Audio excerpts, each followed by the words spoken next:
CTV Edmonton, local breaking news with Nicole Weisberg. Good evening. Drivers have been given the green light to go faster on a portion of Highway 2. The province is increasing the speed limit south of Leduc to 120 kilometers an hour. Tow truck operators say this will make their jobs more dangerous. CTV's Nermanisa reports. The Alberta government is test driving a new speed limit. That's why we are increasing the speed limit to 120 kilometers per hour as a pilot project on a section of Highway 2. As of today, a 22-kilometer stretch of Highway 2 will see a 10-kilometer increase, starting south of the Leduc Government Vehicle Inspection Station. Now, during the speed pilot, we'll closely monitor traffic flow, driver behavior, and safety outcomes, ensuring that decisions are grounded in real-world data. The province says in a recent survey, nearly 70% of the 59,000 who responded were in favor of the higher speed limit. Now, at the end of the day, this is all about respecting Albertans' time. I don't agree with the government's reasoning that it's going to save time because it's going to cost lives. This tow truck operator says many in his industry oppose the increase. With the increase of the speed limit, it's just going to increase the danger level for any tow operators or anybody working roadside. We see near misses all the time. Don Getzel believes drivers are already too distracted by cell phones and console touchscreens. He wants the province to hit the brakes on this pilot project. I've seen way too many preventable collisions that I've attended personally where people are hurt, killed, or injured, and it's unfortunate. And I think if we just do a better job of driving, but I don't think the increase in speed is the solution. The province recently implemented higher fines in an effort to crack down on dangerous driving. The pilot project is expected to last until the end of summer. Nermanisa, CTV News, Edmonton. Gas prices across much of Alberta shot up overnight. Here in Edmonton, the price at many stations rose more than 30 cents a litre. Yesterday, prices at most stations were hovering around $1.50. Now, some of those stations are above $1.80. Energy analysts say supply constriction due to the ongoing conflict in the Middle East is causing some of the highest prices we've ever seen. There were also some refinery outages in the United States. The world is losing more than 10 million, maybe 15 million barrels a day of production. And so inventories are declining. And though we tried to talk it down, the president has said, oh, the war will be over. There's no indication that's happening. The federal government's fuel tax pause remains in effect until Labor Day. That is saving drivers 10 cents a litre.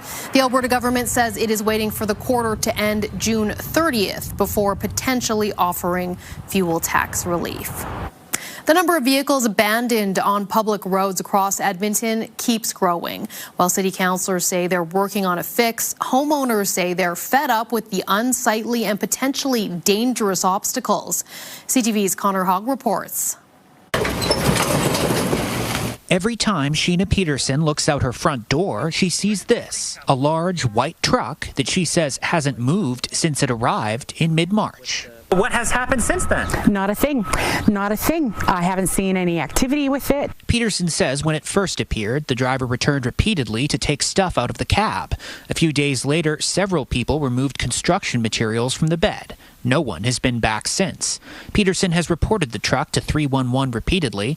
It's blocking a fire hydrant and parked a ways from the curb. There are currently 3 tickets that are on the vehicle.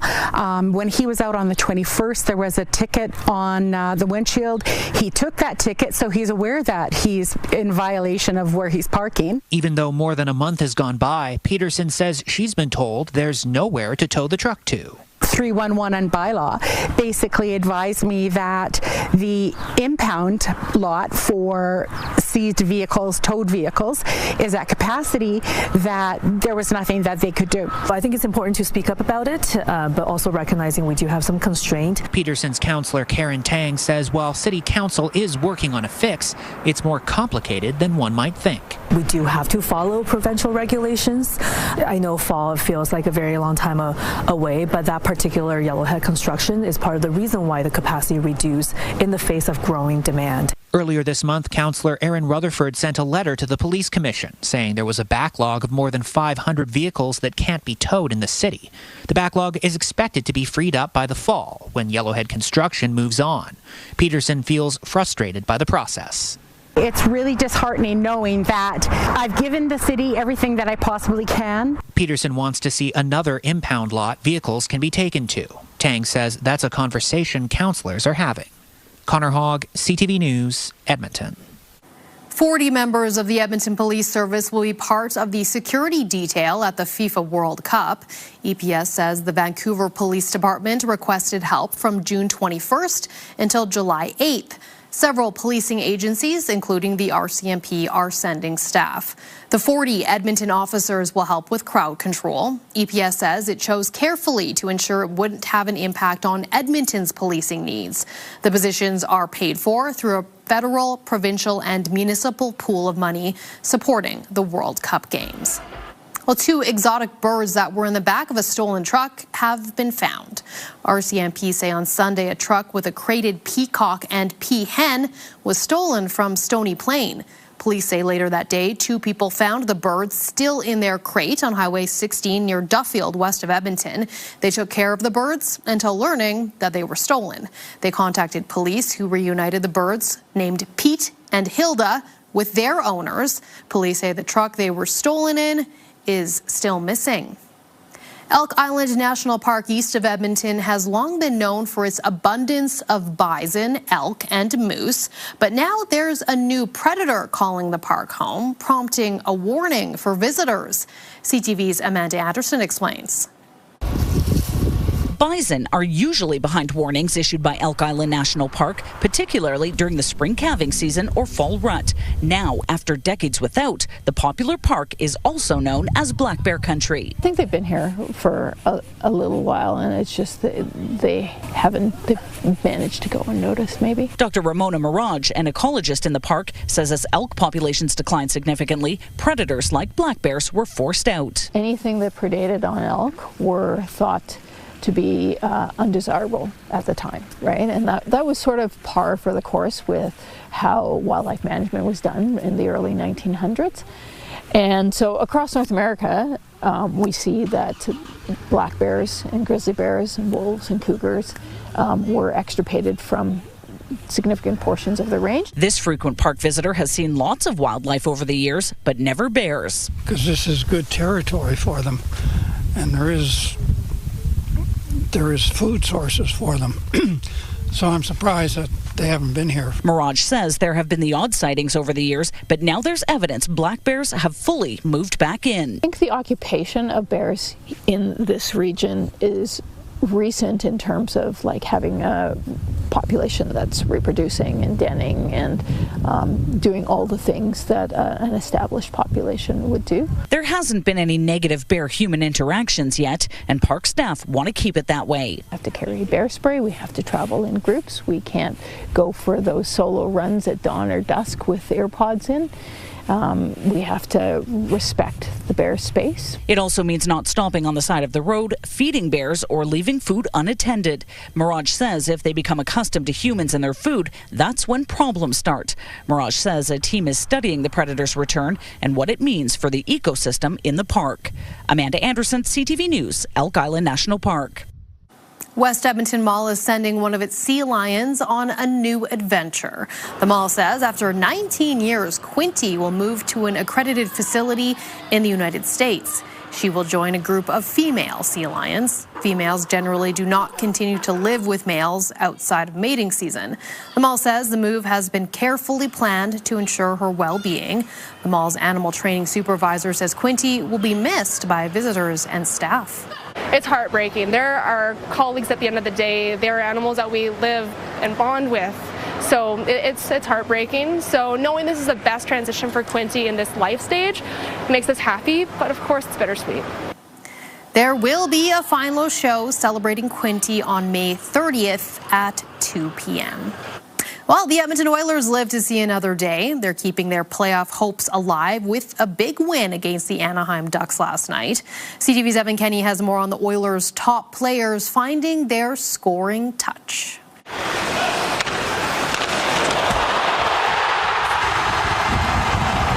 This beautiful pass from Evan Bouchard, finished off by Vasily Podkolzin, got Game 5 started. Just the beginning of a 4-1 win to keep the Oilers' playoff push alive. You win, you're thinking we only need 2 now instead of 3. The task doesn't seem so difficult. The Oilers' big guns firing with their backs against the wall. Leon Draisaitl scoring twice, McDavid picking up 2 assists. Going into the elimination game where we had to change our fate, ultimately we felt that we're going to put the game in our 2 best players' hands and let them dictate how this game's going to go. Evan Bouchard got 3 helpers of his own. Faked him out, makes the pass, and then went to McDavid, and then that shot by Draisaitl. Oh man, they're back. It was great seeing points going on the board finally. The big difference was that the big guns were genuinely the big guns in Game 5. The franchise now has 24 wins in games when facing elimination.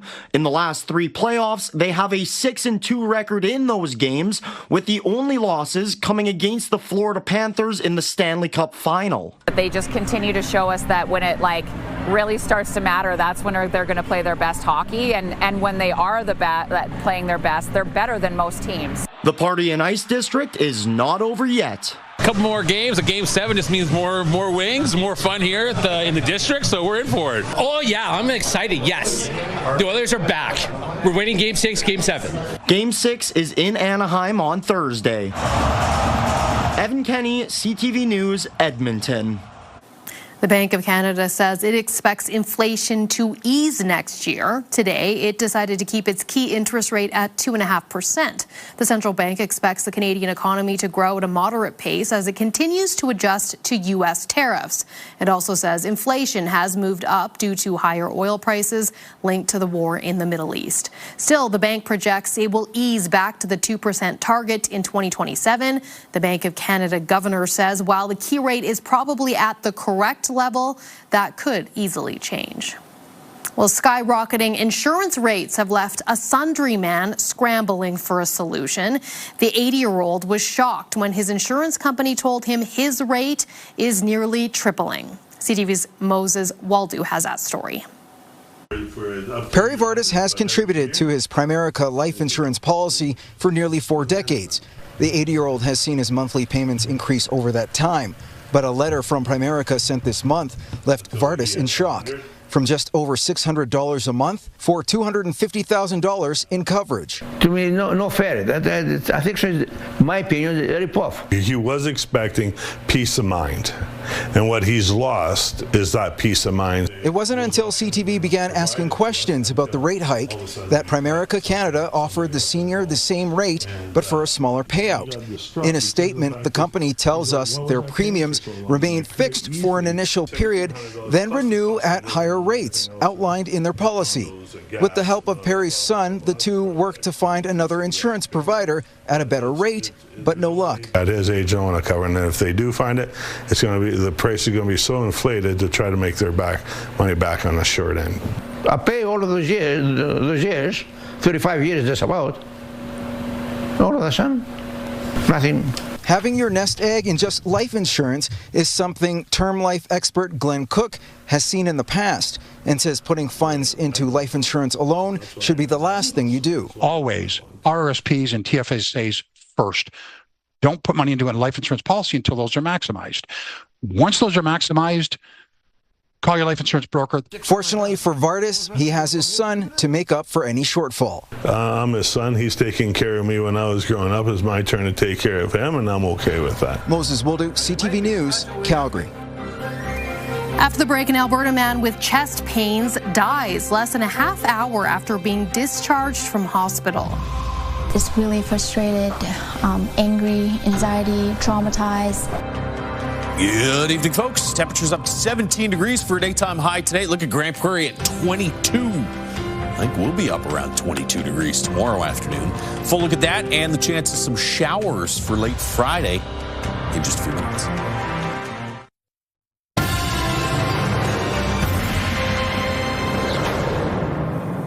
A Calgary man's family is speaking out about care in Alberta's strained healthcare system. The man died shortly after seeking medical care. He went to a hospital in Brooks with chest pain. He was treated, prescribed medication, and discharged, and then died less than a half an hour later. CTV's Tyson Fedor has that story.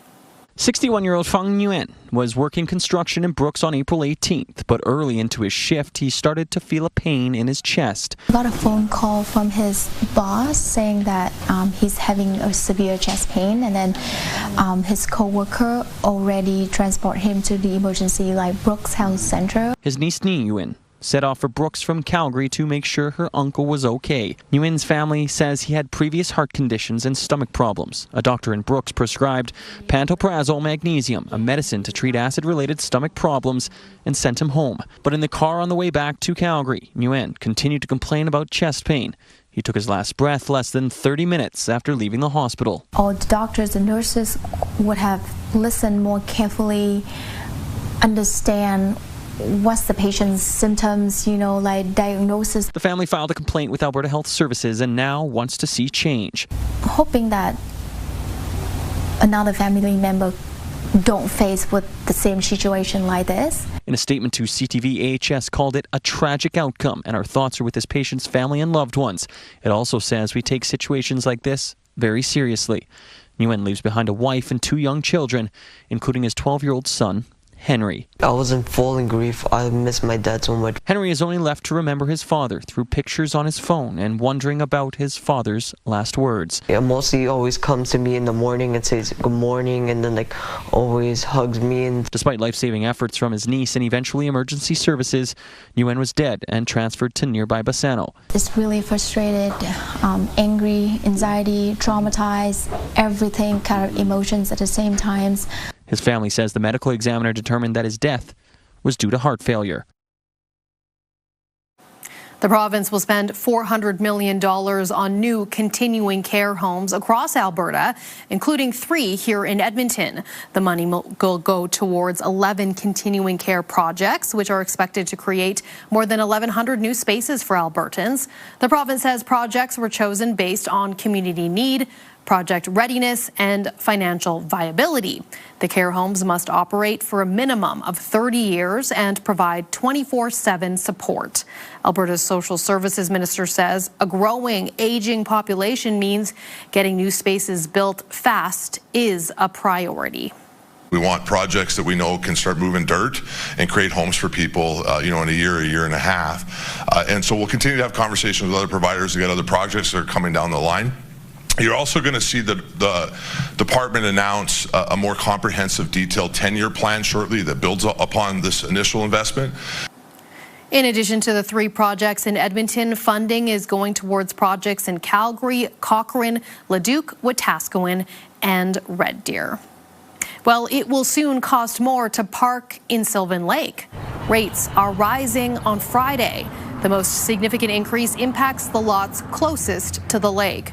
They're rising from $30 a day to $50 a day. Parking along Lakeshore Drive will range from $5 to $10 an hour. Over 200 spaces that are free right now near the library will become paid spots. The mayor says the increase will help pay for the extra services needed during peak season. Added additional enforcement officers. We've added park staff with additional equipment, so vacuum backpacks for that micro litter that's really tough to get to, and we will be adding some additional washrooms down on our lakefront. These rates are in effect from May 1st until October 31st. Payment must be made online through the Hotspot Parking app or website. After the break, the possibilities of AI. Local students experience and learn about rapidly evolving technology. I think it's important to educate the people who will actually be using it in our future.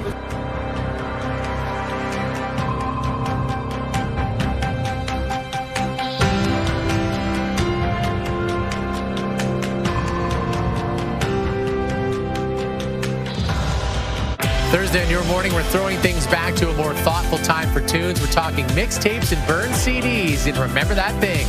Have your say on the text line and join in the conversation starting at 6. Your Morning Edmonton, weekdays. Programming brought to you by James H. Brown Injury Lawyers, the heavy hitters of injury law.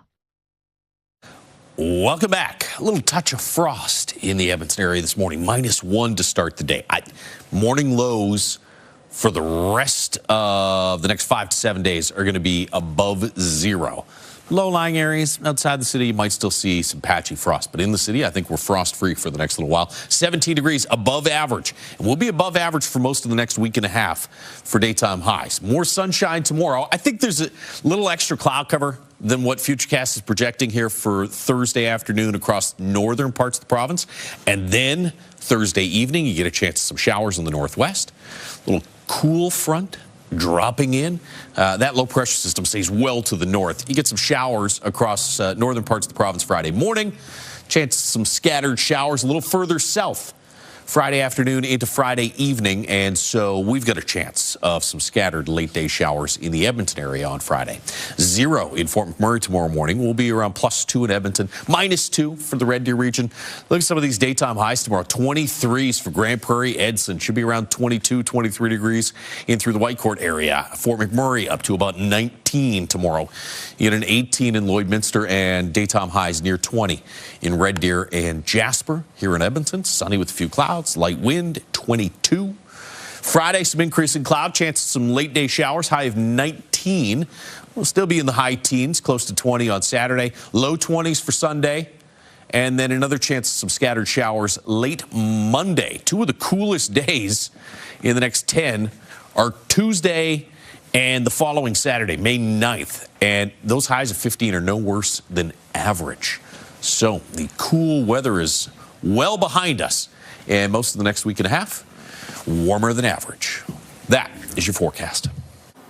Mothers Against Drunk Driving is honoring nearly 80 Alberta police officers for keeping impaired drivers off the road.